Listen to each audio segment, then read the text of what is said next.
Quero te convidar a abrir sua Bíblia lá em Gênesis. Gênesis capítulo 1. Nós estamos trabalhando esse ano no tema Família que Frutifica. Eu quero conversar um pouquinho sobre a nossa casa, a nossa família, o nosso lar, como sendo um templo do nosso Senhor. Nossa vida como sacerdócio ao nosso Deus. E a gente dá uma caminhadazinha assim na Bíblia, a gente entender um pouquinho o sacerdócio e aplicarmos isso na nossa caminhada. Então, Gênesis capítulo 1, eu vou ler a partir do verso 27, do 27 até o 31. Diz assim: Criou Deus, pois, o homem à sua imagem, a imagem de Deus o criou. Homem e mulher os criou, e Deus os abençoou e lhes disse: Sede fecundos, multiplicai-vos, enchei a terra e sujeitai-a, dominai sobre os peixes do mar, sobre as aves dos céus e sobre todo animal que rasteja pela terra. E disse Deus ainda: Eis que vos tenho dado todas as ervas que dão semente e se acham na superfície de toda a terra, e todas as árvores em que há fruto que dê semente. Isso vos será para mantimento. E a todos os animais da terra, e a todas as aves dos céus, e a todos os répteis da terra em que há fôlego de vida, toda a erva verde lhe será para mantimento. E assim se fez. Viu Deus tudo quanto fizera, e eis que era muito bom. Houve tarde e manhã, o sexto dia. Vamos orar de novo? Feche seus olhos. Peça ao Senhor para ministrar a palavra no seu coração. Senhor, nós colocamos nossa mente, nosso coração, nossa vida, nossa existência nas tuas mãos. Pedimos que o Senhor venha trabalhar a nossa vida de uma forma integral, para que sejamos edificados no poder do Teu Santo Espírito, porque é para a glória do Teu nome que vivemos, Senhor. Amém e amém. Olha, é muito interessante esse relato da criação, e a gente sempre pensa nessa questão de, quando a gente vê principalmente Gênesis 1 e 2, os dois relatos que um de uma forma mais genérica e outro com um pequeno detalhamento da criação, Deus colocando o casal inicial, Adão e Eva, num jardim. E quando a gente para olhar o significado desse jardim, como é que esse jardim foi organizado pelo Senhor e como esse jardim ecoa no restante das Escrituras, é muito peculiar. Por quê? A gente tem essas figuras botânicas, essas figuras que têm a ver com a jardinagem, vamos dizer assim, logo nos primeiros capítulos. E essas figuras vão caminhar com o povo de Deus ao longo de toda a sua existência. Quando a gente vê o primeiro casal sendo colocado no jardim, essa criação no jardim, e a gente salta lá para os dois últimos capítulos da Bíblia, Apocalipse 21 e 22, a gente vê Deus fechando a história da redenção com um novo jardim.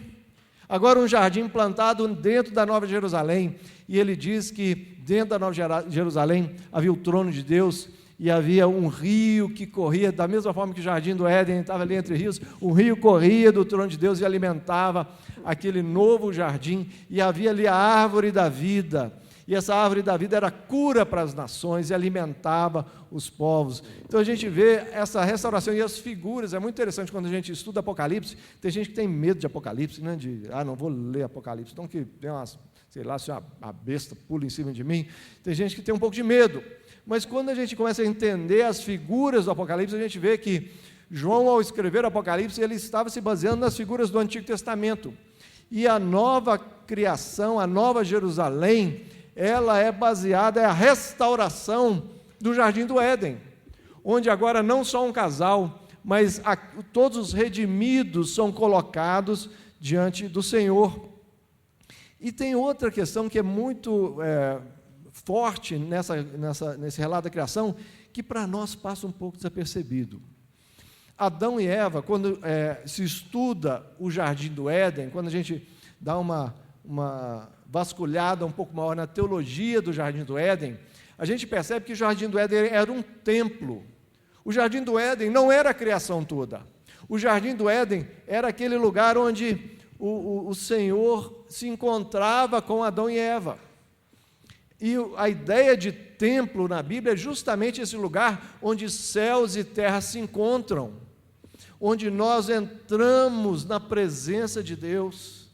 Este é o templo de Deus, onde a humanidade, alguma coisa acontece para que a humanidade possa entrar nesse templo. Naquela época, não precisava que nada acontecesse, porque não havia pecado e Deus estava ali constantemente trazendo Adão e Eva para a sua presença, para que ele orientasse e caminhasse com eles. Mas é mais interessante ainda quando a gente vê a forma como o hebraico trabalha essa ideia. Nós temos a nossa Bíblia em português, nós não sabemos hebraico, eu não sei nada de hebraico, mas a turma que conhece hebraico nos alerta algumas coisas. Uma das coisas que nos alerta é o seguinte, que Adão e Eva eram sacerdotes deste templo. Porque o mesmo Moisés é o autor que a gente entende da Torá, os 5 primeiros livros, de Gênesis a Deuteronômio. E é o mesmo autor que escreve Números. Ele escreve aquilo na saída do Egito, antes de entrar na Terra Prometida, ele não entra, mas no período do deserto, e é o mesmo autor. E quando ele vai entregar em Números o que os sacerdotes deveriam fazer, ele diz o seguinte: cumpram seus deveres para com ele e para com todo o povo, está lá em Números 3:7, diante da tenda da congregação, para ministrarem no tabernáculo, terão cuidado de todos os utensílios da tenda da congregação e cumprirão seu dever para com os filhos de Israel no ministrar no tabernáculo. Geralmente nós pensamos em sacerdote, é aquela coisa assim, aquele cara todo paramentado, não é? Quando a gente lê aqui, especialmente Números, Êxodo, Levítico, a gente vê que a instrução que Deus deu para o sacerdote, para o sumo sacerdote, as vestimentas, detalhes das vestimentas. E quando a gente pensa hoje em dia nessa questão do sacerdote, a gente pode ter talvez na nossa cultura brasileira, ainda forte na nossa mente, o sacerdote católico, que tem todos os seus paramentos também. Geralmente você encontra um padre, um sacerdote católico na rua, você sabe que, opa, esse aqui é padre. O pastor já é um pouco diferente. Hoje em dia a gente está mais tranquilo, mais descolado, mas até pouco tempo atrás, o pastor não pisava aqui em cima sem um terno e uma gravata, não é não? Então, assim, eu lembro que quando a gente começou a não usar terno e gravata em alguns cultos aqui, teve um pessoal mais tradicional, mais acostumado, achou assim, pronto, perdeu a unção, né? Agora não é mais sacerdote, tirou o terno, não é sacerdote mais. Então a gente tem essa ideia de um sacerdote um pouco distante da gente. Mas por que eu falo que Adão e Eva eram sacerdotes? Por quê? Os exatos verbos que Moisés usou para o ofício dos sacerdotes no tabernáculo são os verbos que ele usou para o ofício de Adão e Eva no jardim. Aí você pode pensar, mas o que tem a ver isso? Só porque usou o mesmo verbo. Este era um artifício dentro da língua hebraica para fazer conexões. Então, os hebreus, quando eles escreviam, e o Antigo Testamento é cheio desse tipo de conexões. Quando ele queria conectar um personagem com outro, ele usava situações, ele usava verbos, ele usava expressões repetidas. Então ele pegava a forma como um autor descreveu um certo personagem lá atrás, ele usava a mesma forma para descrever um personagem aqui na frente, e com isso ele conectava na história esses dois personagens. E Moisés faz isso com o sacerdócio lá, arônico, no tabernáculo, com Adão e Eva, mostrando quando ele diz assim, que Adão e Eva deveriam cultivar e guardar o jardim. Exatamente os mesmos verbos quando fala que os sacerdotes devem ministrar e ter cuidado com os utensílios e com o templo. Mostrando que sim, eles eram esses sacerdotes, que o sacerdote, a função dele não é só ser o mediador para si e os seus pares, mas para entrar e ter comunhão com o Senhor e mediar o Senhor para toda a criação. Naquele momento só tinha Adão e Eva, mas a ideia era povoar toda a terra. E eles seriam esses mediadores. E esse sacerdócio continua. Esse sacerdócio se estende depois do tabernáculo, o templo é construído na época de Salomão, os sacerdotes, da mesma forma, vão caminhar nesse templo. E é interessante, quando começa a se preparar para a vinda do Messias, os profetas começam a falar mais e mais e mais desse Messias que estava chegando. A gente tem Isaías 61. Eu queria que você olhasse na sua Bíblia, Isaías 61, porque é um livro é um trecho que nós conhecemos bem.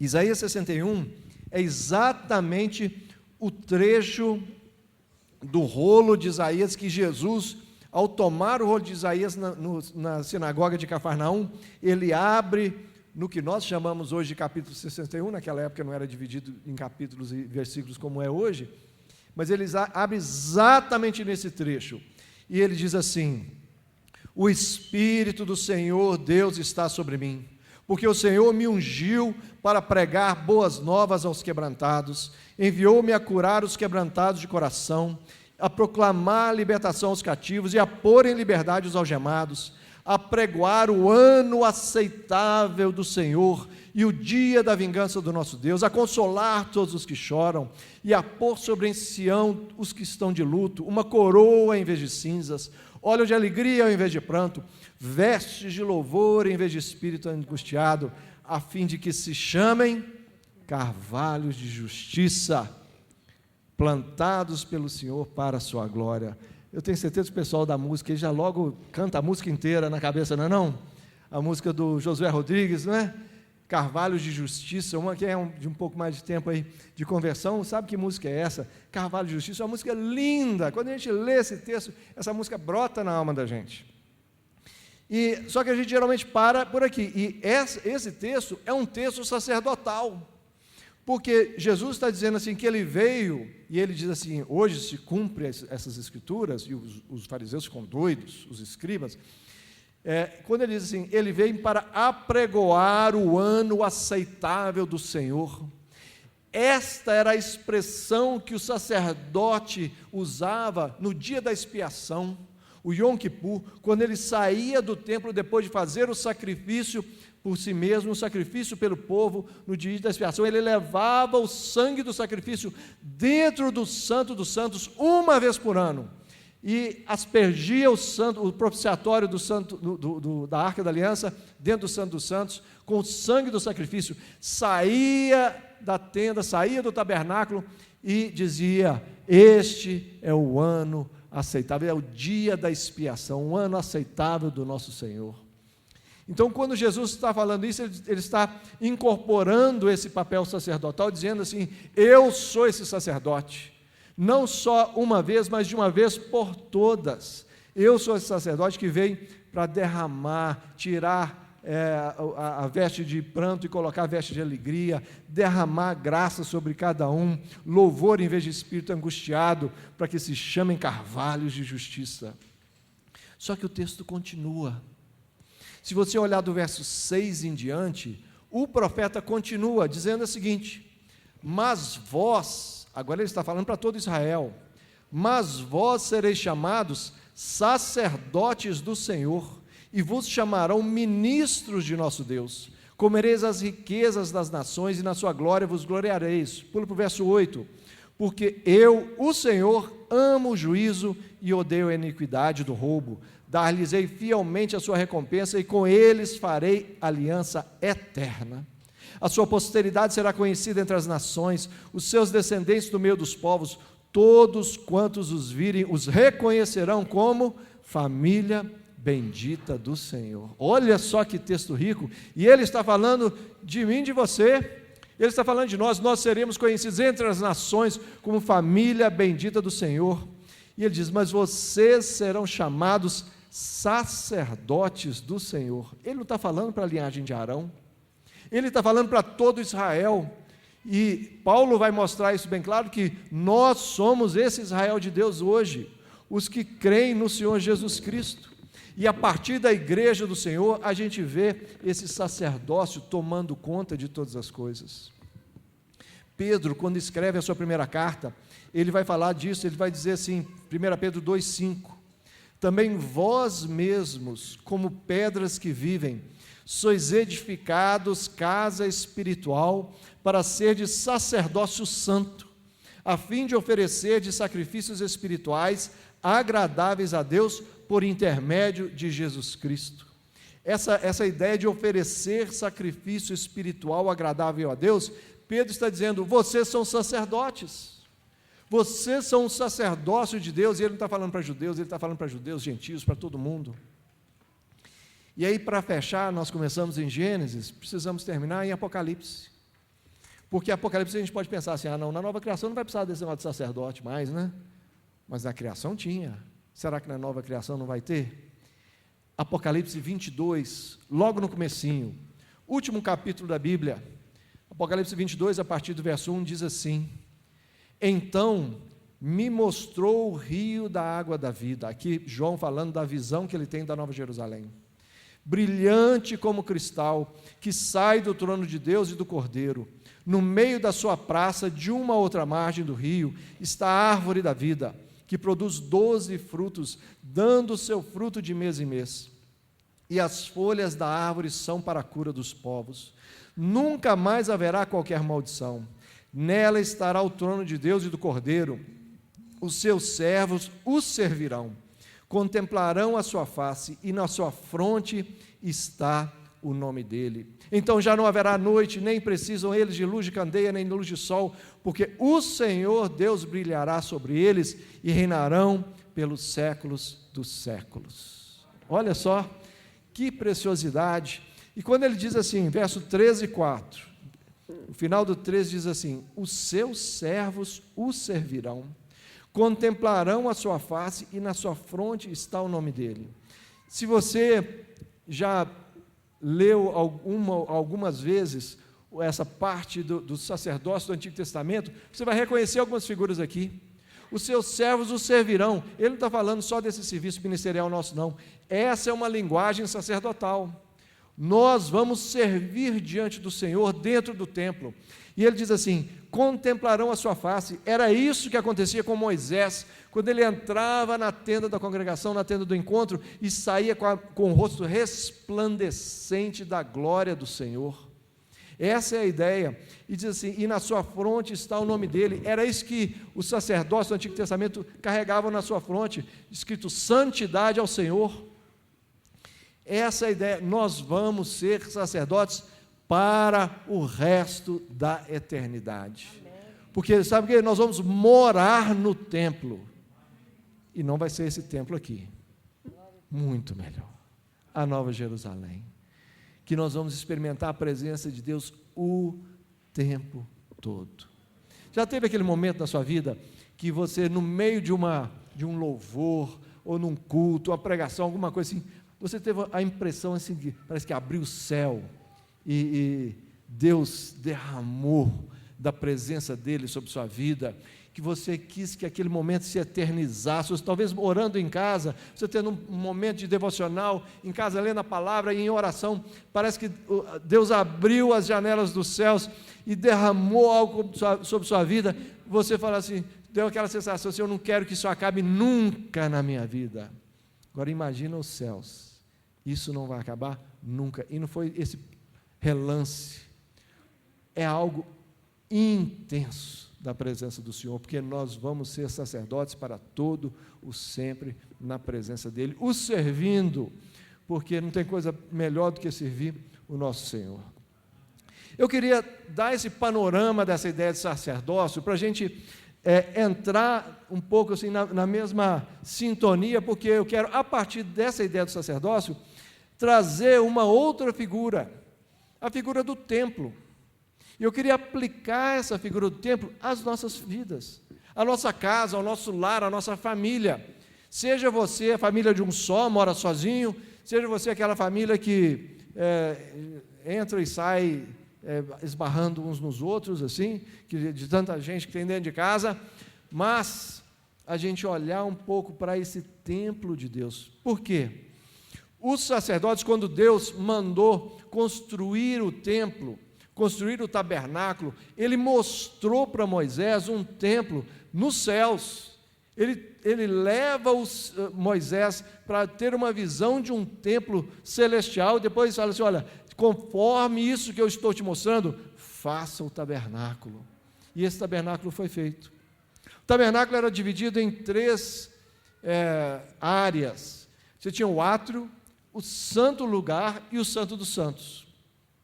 E algumas coisas aconteciam, e havia algumas coisas em cada um dessas áreas, que eu acho que tem muito a ver com a nossa vida, e se a gente souber trabalhar isso dentro da nossa casa, dentro da nossa vida, a nossa casa vira o templo do Senhor.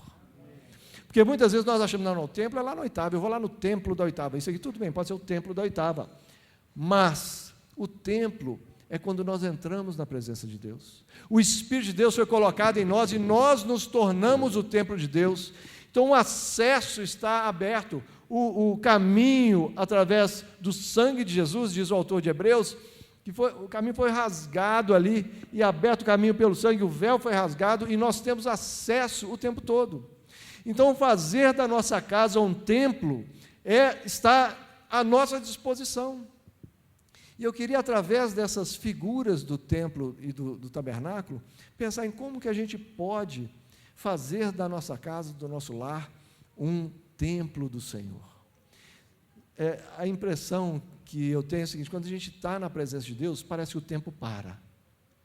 Parece que tudo em volta, olha, não importa os boletos, não importa as enfermidades, não importa os problemas com o vizinho, com o parente, com o trabalho, com nada disso.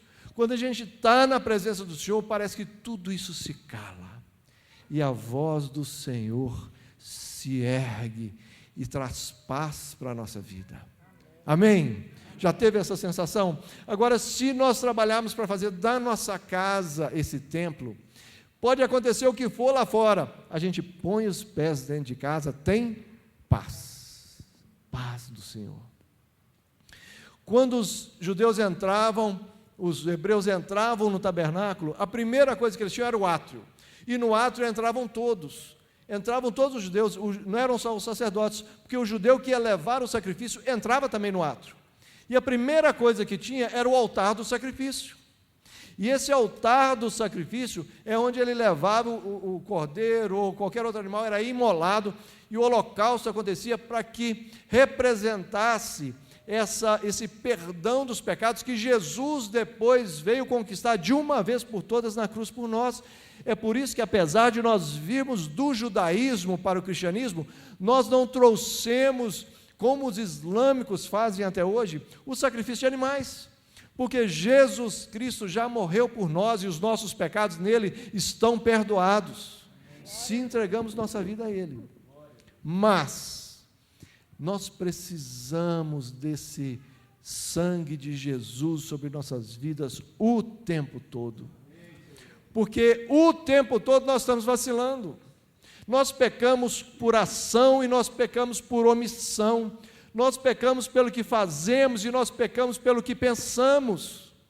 Por isso o sangue de Jesus, ele precisa estar jorrando na nossa vida, dia após dia. Confissão de pecados, arrependimento, são coisas que precisam ser uma prática da nossa vida. Há quem diz que o mais limpo não é o que menos se suja, mas o que mais se lava no sangue de Jesus. Se a gente só tenta evitar o pecado na força do nosso braço, nós estamos fadados a fracassar.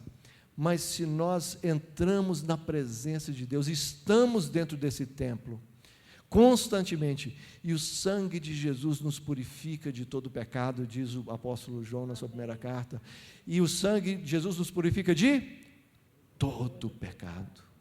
Não tem nada que fica para trás. Mas isso tem que ser central, isso tem que ser o centro da nossa vida. Não tem como a gente participar da religião cristã sem Jesus ser o principal na nossa casa, sem Jesus ser aquilo que é. Você abriu a porta, Jesus, o altar do sacrifício. Não para nós nos sacrificarmos com penitência, não, sacrifício vivo, que é agradável ao Senhor. Sacrifício de quem entrega a sua vida e fala: que as palavras da minha boca, que o meditar do meu coração sejam agradáveis a Deus.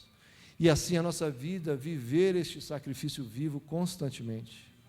Por isso que o outro utensílio no átrio era a bacia, para que houvesse a limpeza, o lavar. E esse lavar ele é consequência desse holocausto. As duas coisas caminham juntas, porque não tem como a gente viver a nossa vida sem esse lavar do Espírito Santo sobre a nossa vida.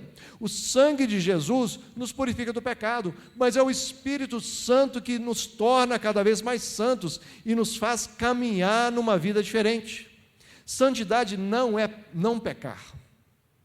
Se a gente acha que santidade é não pecar, nós não entendemos o que é santidade biblicamente.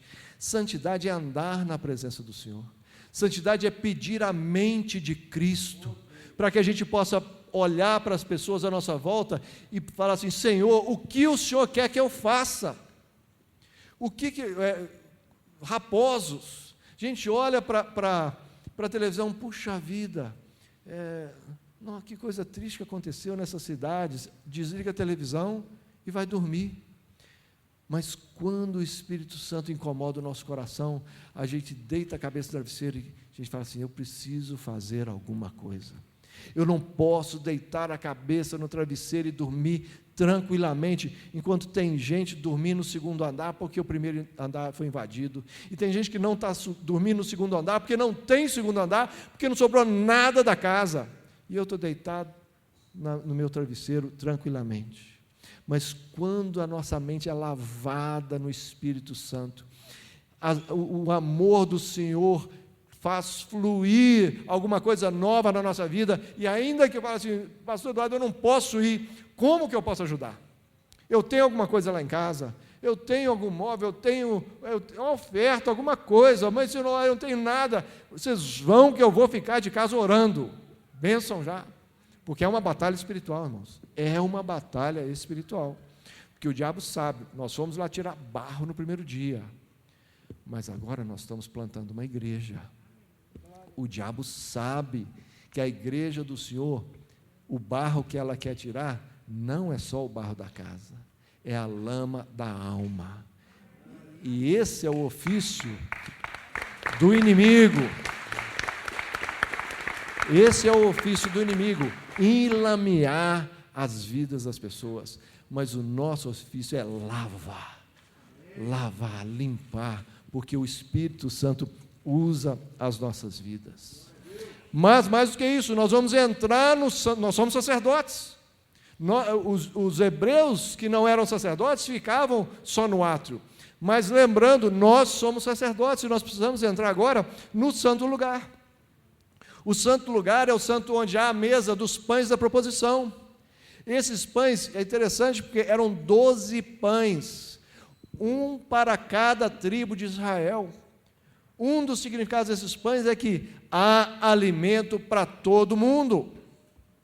E nós, como sacerdotes, nós temos que pensar nisso. O marido tem que pensar no alimento da esposa, a esposa pensar no alimento do marido, os pais pensarem no alimento dos filhos, os filhos pensarem no alimento dos pais, por que não? Ou, como disse o pastor Gustavo, que não existe Espírito Santo mirim. O Espírito que enche uma criança e que usa uma criança é o mesmo Espírito que enche o adulto. Você crê nisso?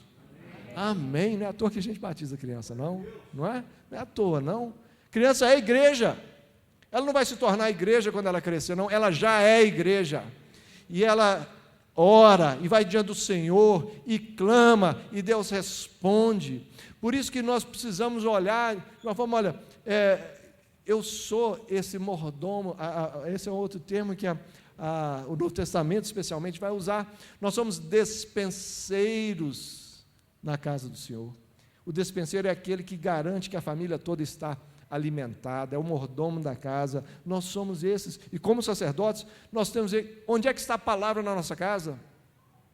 Onde é que está o estudo? Quando eu falei aqui sobre a escola bíblica, que vai recomeçar, gente, a nossa escola bíblica, ela é top.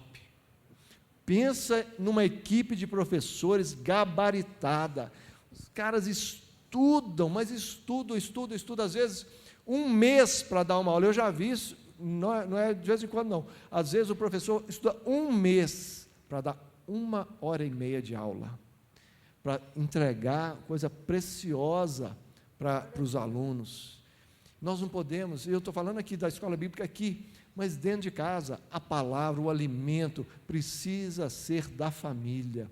E a gente se alimentar uns aos outros, discipular uns aos outros, ajudar uns aos outros a crescer. Mas também tinha dentro do santo lugar o candelabro.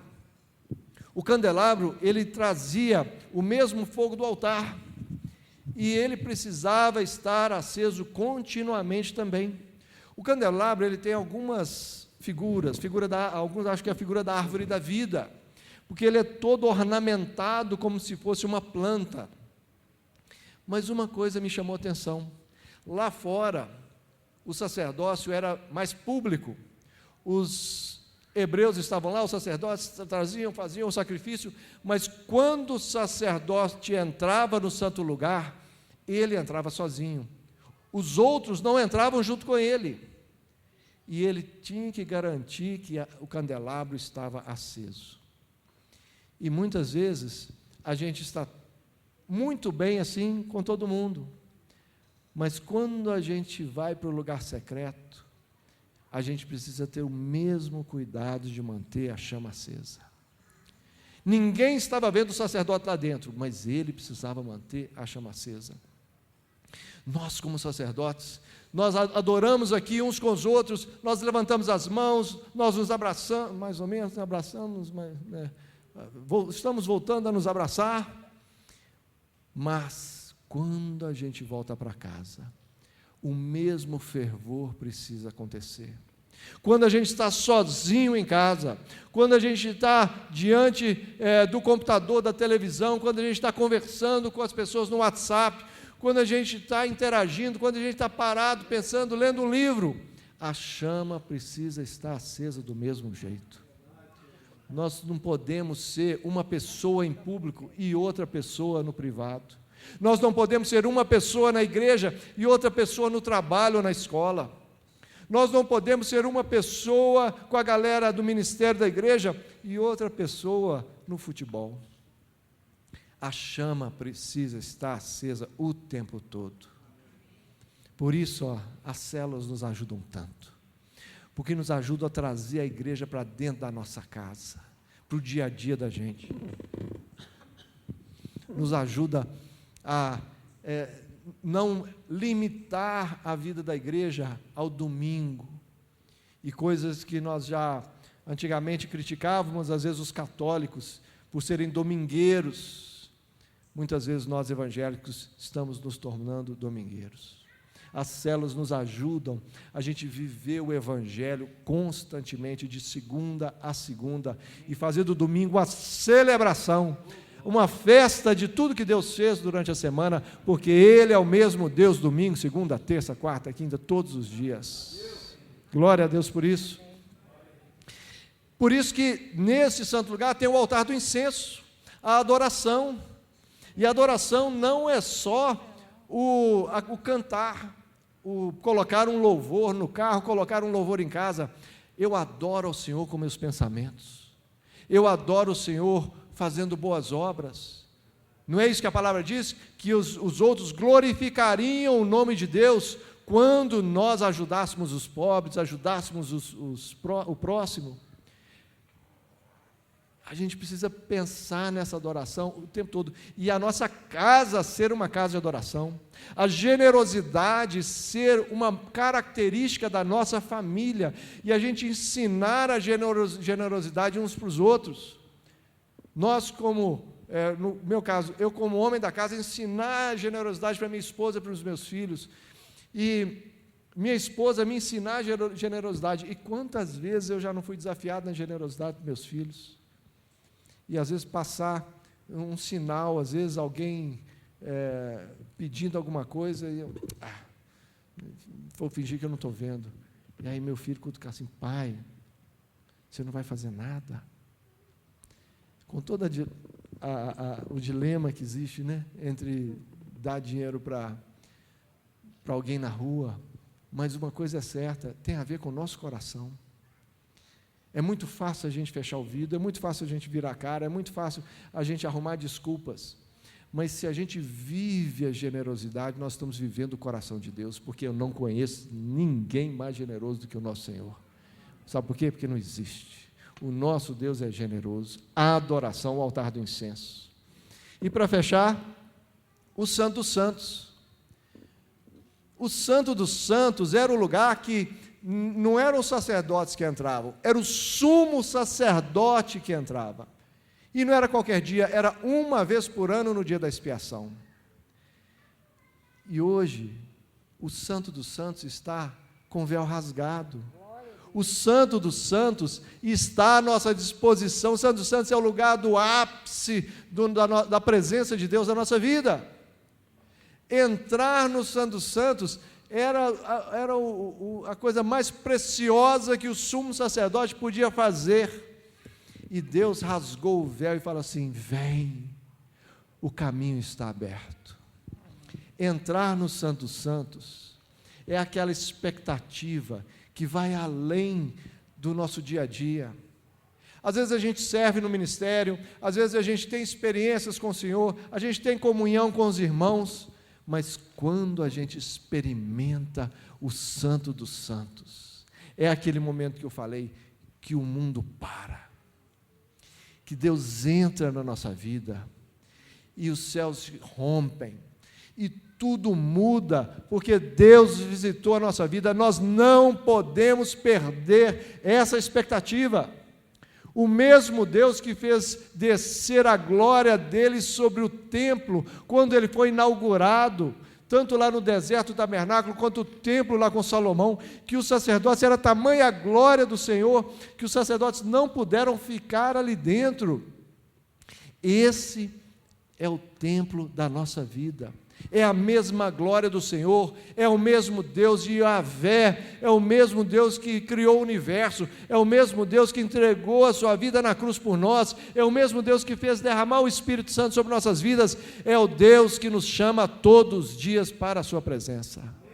Nós não podemos perder a expectativa e a gente se contentar com uma vida religiosa, se contentar com um dia a dia, que é legal, é gostoso, mas Deus tem muito mais para nós.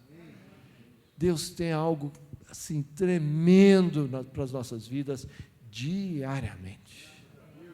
O que a gente precisa é abrir os olhos e ter expectativa. Eu não acredito que o fogo vai descer dos céus todo dia, mas a presença do Senhor, quando nós conseguimos ter os olhos abertos, a gente enxerga a presença do Senhor em coisas mínimas, coisas mínimas. Eu me lembro, uma vez, tinha acabado de mudar para Belo Horizonte, morando numa pensão ali, nem existe mais a casa, foi derrubada, virou prédio, perto da Raul Soares. Ambiente, principalmente naquela época, era um ambiente complicado, no final da década de 80. E eu estava preparando, tentando fazer o vestibular, e naquele dia eu estava bravo. Sabe aquele dia que está tudo errado? Eu estava querendo assim, acho que se alguma pessoa passasse perto de mim e trombasse em mim, eu acho que eu dava uma. Na época eu estava afastadaço de Jesus. Não que de vez em quando, né, a gente não tenha umas vontades dessa, né? Mesmo com Cristo. Se a pessoa atravessasse na minha frente, eu acho que eu dava uma. Eu saí bravo, falei assim, eu vou ali no supermercado comprar alguma coisa para comer. E eu cheguei, fui atravessar a rua, Santo Agostinho. Quando eu fui atravessar a rua, uma menina, devia ter uns 10 anos de idade. Naquela época acontecia isso mais, né? Hoje em dia a gente não deixa a menina sozinha atravessar a rua, uns 10 anos de idade. Eu estava com tanto ódio, mas tanta raiva, com tanta decepção, com tanta amargura no coração naquela tarde. Eu fui chegando, quando eu cheguei na beira da rua, ela parou do meu lado, ela olhou para mim assim e falou com aquela vozinha de criança: moço, você me ajuda a atravessar a rua? Aquilo foi como se Deus, o que eu queria dar em qualquer um, Deus deu em mim. Deus fez assim, paf. Eu dei aquela rodada assim, olhei para a menina assim, falei assim, claro. Fui, ajudei ela a atravessar. Ela estava com um casco de refrigerante para comprar um refrigerante. Na época, né, tinha, ele trocava refrigerante no casco. Né? Ela ia comprar um refrigerante provavelmente para o almoço do final de semana. E aí eu fui, comprei, voltei para a pensão, deitei, eu estava sozinho no quarto e chorei, porque eu entendi que ali Deus estava simplesmente dizendo assim, meu filho, o que foi? Por que essa briga? Está com raiva de quê? Está te faltando o quê? Para com isso. Na voz de uma menininha de 10 anos dizendo assim, moço, me ajuda a atravessar a rua. Me quebrou.